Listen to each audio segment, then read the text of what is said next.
Hello everyone, ಎಲ್ಲರಿಗೂ ನಮಸ್ತೆ. ನಮ್ಮ ಅಡುಗೆ ನಿಮ್ಮ ರುಚಿಗೆ ಸ್ವಾಗತ. 1 ಕಪ್ ಮೊಸರು ಉಪಯೋಗಿಸಿಕೊಂಡು ದೇಹವನ್ನು ಕೂಲ್ ಆಗಿಡುವಂತಹ ತುಂಬ ಸುಲಭವಾಗಿ ಮಾಡುವಂತಹ 2 ರೀತಿಯ ಪಾನೀಯಗಳು ಯಾವುದು ಅಂತ ನೋಡೋಣ. ರೆಸಿಪಿ ಇಷ್ಟ ಆದರೆ ಒಂದು ಲೈಕ್ ಮಾಡಿ, ಶೇರ್ ಮಾಡಿ, ಕಮೆಂಟ್ ಮಾಡಿ, ಹಾಗೆಯೇ ಚಾನಲ್ಗೆ ಸಬ್ಸ್ಕ್ರೈಬ್ ಮಾಡ್ಕೊಳ್ಳಿ. ಬನ್ನಿ ಈಗ ರೆಸಿಪಿ ನೋಡೋಣ.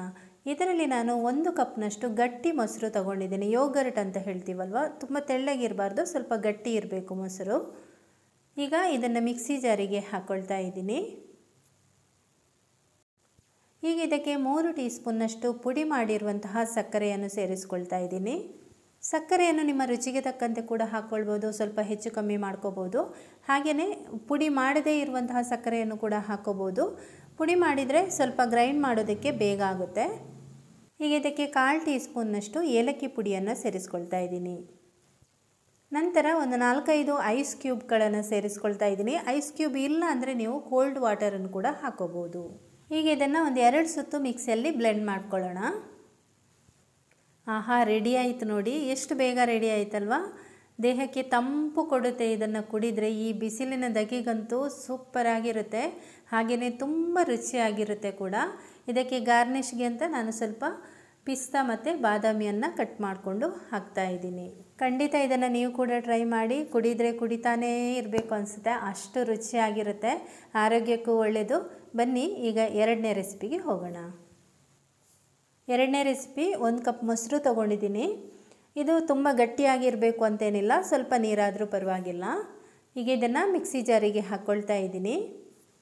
ಇದಕ್ಕೆ ಒಂದು 2 ಟೀ ಸ್ಪೂನ್ನಷ್ಟು ಪುದೀನ ಎಲೆ ಚೆನ್ನಾಗಿ ತೊಳೆದು ಹಾಕ್ಕೊಳ್ತಾ ಇದ್ದೀನಿ. ಅರ್ಧ ಟೀ ಸ್ಪೂನ್ನಷ್ಟು ಜೀರಿಗೆ, ಅರ್ಧ ಇಂಚು ಹಸಿ ಶುಂಠಿ ಸಣ್ಣಗೆ ಕಟ್ ಮಾಡಿಕೊಂಡು ಹಾಕ್ತಾ ಇದ್ದೀನಿ. 1 ಹಸಿಮೆಣಸಿನಕಾಯಿ ತುಂಡು ಮಾಡಿಕೊಂಡು ಹಾಕ್ತಾ ಇದ್ದೀನಿ. ಆಮೇಲೆ ರುಚಿಗೆ ತಕ್ಕಷ್ಟು ಉಪ್ಪು, ಸುಮಾರು 4-5 ಐಸ್ ಕ್ಯೂಬ್ಗಳು. ಐಸ್ ಕ್ಯೂಬ್ ಇಲ್ಲ ಅಂದರೆ ನೀವು ಕೋಲ್ಡ್ ವಾಟರ್ ಕೂಡ ಉಪಯೋಗಿಸ್ಕೊಳ್ಬೋದು. ಇದನ್ನು ನಾವು 1-2 ನಿಮಿಷ ಚೆನ್ನಾಗಿ ಬ್ಲೆಂಡ್ ಮಾಡ್ಕೋಬೇಕು. ಇದರಲ್ಲಿರುವಂತಹ ಮಸಾಲೆ ಪದಾರ್ಥ ಚೆನ್ನಾಗಿ ನೈಸ್ ಆದರೆ ನಮಗೆ ರುಚಿ ತುಂಬ ಚೆನ್ನಾಗಿ ಕೊಡುತ್ತೆ. ಈಗ ಇದು ರೆಡಿಯಾಗಿದೆ ನೋಡಿ. ಇದಕ್ಕೆ ನಾವು ಇನ್ನೂ ಕೂಡ ಸ್ವಲ್ಪ ನೀರು ಹಾಕೋಬಹುದು. ಸುಮಾರು ಮೊಸರಿನ ಒಂದು ಗ್ಲಾಸ್ ಕಪ್ಪಿತ್ತಲ್ವ, ಅದರಲ್ಲಿ ನಾನು ಅರ್ಧ ಕಪ್ನಷ್ಟು ನೀರು ಸೇರಿಸ್ಕೊಂಡಿದ್ದೀನಿ. ಈಗ ಇದನ್ನು ಸರ್ವ್ ಮಾಡ್ತಾ ಇದ್ದೀನಿ. ಮಜವಾಗಿರುತ್ತೆ ಅಂತೂ, ಖಾರವಾಗಿ ತುಂಬಾ ಚೆನ್ನಾಗಿರುತ್ತೆ. ಮಸಾಲೆ ಮಜ್ಜಿಗೆಯನ್ನು ಖಂಡಿತ ನೀವು ಮನೆಯಲ್ಲಿ ಮಾಡಿಕೊಂಡು ಸವಿದಿರ್ತೀರಲ್ವ.